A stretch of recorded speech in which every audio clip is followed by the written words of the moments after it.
मैं जल्दी से वाशरूम जाने के लिए उठा तो भाई साहब अभी तक उठा हुआ था, जो कि पर्दों से बिल्कुल साफ नजर आ रहा था। मेरा नाम मनान है और मैं हैदराबाद में रहता हूँ। मेरे घर में मेरी बहन और अम्मी हैं। वालिद सुबह की वजह से दबाई में होते हैं और साल में एक दफ़ा पाकिस्तान आते हैं। मेरी बहन स्कूल में टीचर है और मैं बैंक में काम करता हूँ। मेरी बहन की उम्र 20 साल है और उम्मी की उम्र 45 साल और मेरी उम्र 26 साल है।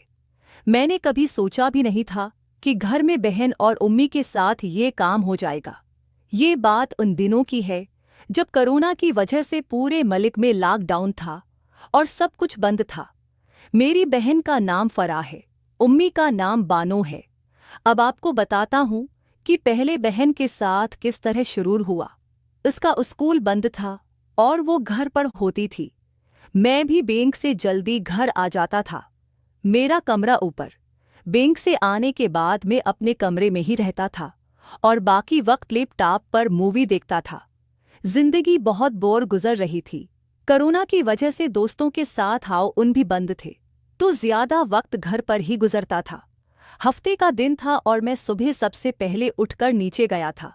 देखा मामू बैठे हुए थे। मामू कुछ सलाम किया और मामू से खैरियत ली तो मामू बोले, मानान तुम्हारी नानी की तबीयत बहुत खराब है, मैं बानू को लेने आया हूँ। अम्मी किचन से नाश्ता लेकर आ गई। मानान बैठा, मैं तुम्हारे मामू के साथ जा रहे हैं। तुम्हारी नानी की तबीयत ठीक नहीं है, मैं 3-4 दिन इस खोने पर पड़ूं के बाद आ जाऊंगी। फराह भी अपनी रूम से बाहर आ गई और उसको दी अम्मी ने बता दिया कि नानी की तबीयत ठीक नहीं है। अम्मी ने हम सबके साथ नाश्ता किया और अपने रूम में चली गई। अम्मी तैयार होकर बाहर आई, बहन का ख्याल रखना और घर पर ही रहना। मैं अभी बोला, अम्मी मैं तो घर पर ही रहता हूँ। कि वैसे से उम्मी, अकेले बेटा बात समझ रही हो, मेरी नानी और मामू हैदराबाद में रहते थे। मामू और नानी का घर हमारे घर से दूर है।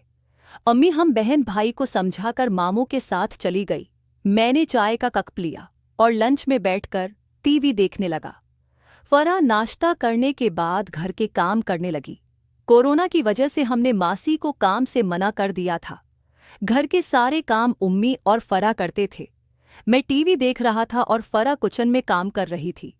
फराह किचन का काम करके टीवी देखने लगी। फराह नाइट ड्रेस यानी गोजन और शर्ट पहनी हुई थी। अब वो घर में अक्सर उसी ड्रेस में होती थी, लेकिन कभी उस नज़र से नहीं देखा था। वो बगैर डपटे थी और लग रहा था उसने नीचे से कुछ भी नहीं पहना था। उसके फट बाल साफ नजर आ रहे थे। फराह ने पंक शर्ट और ब्लैक ट्राउजर पहना हुआ था। फराह टीवी देखते हुए बोली, भाई दोपहर में क्या बनाओ? मैं बोला कुछ भी बना लूं और वो बोली, अच्छा अब तो घर की सफाई कर लूं, फिर सोचती हूँ। ये देखते हुए वो उठ गई। आज मैंने पहली दफा गौर किया था। ये हादसा काफी अट्रैक्टिव लगा। शर्ट काफी ऊपर थी और ट्राउजर में से फराह की खूबसूरती वाज़ेह नजर आ रही थी। अब मैं उसको दूसरी नजर से देख रहा था। इस वक्त बहन को करने का दिल कर रहा था। मैंने कई दफा अपने दिमाग को इधर इधर करने की कोशिश की, लेकिन दिमाग में बार बार फराह की तरफ आ जाता। मैंने सोचा कि ऊपर चलकर कोई ऐसी मूवी देखी जाए जिससे दिल बहल जाए। मैंने फराह को कहा कि मैं ऊपर जा रहा हूँ, अगर कोई काम हो तो आवाज़ दे देना। और ऊपर आकर मैंने लैपटॉप में मूवी लगा ली। मैंने एक इंटरेस्टिंग सी मूवी लगा ली। मूवी देखते ही मेरे हाथ अपनी मर्जी पर आ गए और हाथ की हरकत करने लगा और देखते ही देखते बेपर्दा हो गया और पूरी तरह मैं मूवी देखने में मगन था। मुझे इस बात का पता ही नहीं चला कि फराह मेरे रूम का दरवाज़ा खोलकर मुझे देख रही थी। अचानक मेरी नज़र दरवाजे की तरफ गई जहां फराह हाथ में झाड़ू लेकर खड़ी थी। इस पर नजर पड़ते ही मैंने जल्दी से अपने आप को संभाला और फराह की तरफ पीट करके हल्का सा दिखाया।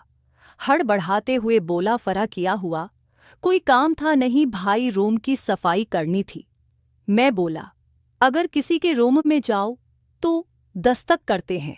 फराह ने कहा, भाई 2-3 दफा किया था, आप मसरूफ थे इसलिए आवाज नहीं सुनी होगी। मैं शर्मिंदा हो रहा है कि फराह ने मुझे ऐसे देख लिया है, तो अब वो क्या सोचेगी। मैं जल्दी से वॉशरूम जाने के लिए उठा तो भाई साहब अभी तक उठा हुआ था, जो कि पर्दों से बिल्कुल साफ नजर आ रहा था बगैर उसके।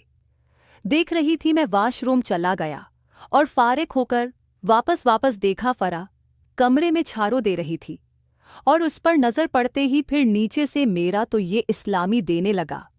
अभी मैं नजरार में ही मगन था कि फरा मेरी तरफ मड़ी और उसकी नज़र फिर उसी जगह पर भी। उसने कहा, भाई आप नीचे चले, मैं आपके कमरे की सफाई करके आती हूँ। मैं नीचे आ गया और टीवी ऑन कर लिया और अब ये सोच रहा था कि इतनी दियों में फरा भी ऊपर से नीचे आ गई। उसके अंदर से कहीं भी ये नहीं लग रहा था कि अभी कुछ देर पहले उसने अपने भाई को इस हालत में देखा है और वो भी हाथ काम करते हुए। जब मैं उसको नॉर्मल देखा तो मैं अभी नॉर्मल हो गया। फर्क काम खत्म करके मैंने सामने सोफे पर बैठी और बोली, भाई पानी पिला दें। मैं उठा और उससे पानी निकाल कर उसको दिया पानी देते हुए। फरलाक मेरी नज़र उसके नशीब व फराज पर थी जो करीब से देखने से और वाज़ेह पता चल रहे थे।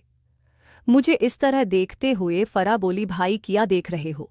मैं घबरा कर बोला, नहीं कुछ नहीं है, गिलास दिया और बोली, अब ये बताएं खाना क्या बनाना, क्या बना दूं? अच्छा देखती हूँ फरा में क्या बनाती हूँ, वो रखा है। वह सोफे से उठकर मेरे सामने से गुजरी और उसकी तरफ देखते ही मेरे सोते हो भाई ने अंगड़ाई लेना शुरू कर दिया। मैं इस सूरत हाल से परेशान था कि आज ये क्या हो रहा है। सादिका ने उस फराह को दरवाज़ा खोला है। खड़ी थी, मैं उठने लगा तो सादिका ने बोले, भाई ज़रा मेरी मदद कर दे, ये गोश्त का पैकेट फ्रिज में से नहीं निकल रहा। मैं सादिका के पीछे गया और तब कहा, तुम हटो मैं निकाल देता हूँ। सादिका बोली, भाई आप बस थोड़ा सा जोर लगा ले, निकल जाएगा। मैं उसके पीछे खड़ा हो गया और फरा के अंदर से गोश्त का पैकेट निकालने पैकेट की कोशिश, थोड़ी सी कोशिश के बाद गोश्त का पैकेट निकल आया और वो साइड हो गई और मैं नीचे हुआ था। उसकी नज़रें वहीं पर थी जो उठ गया था। सादिका देखते ही बोली, भाई आप उसको पानी में डाल दे।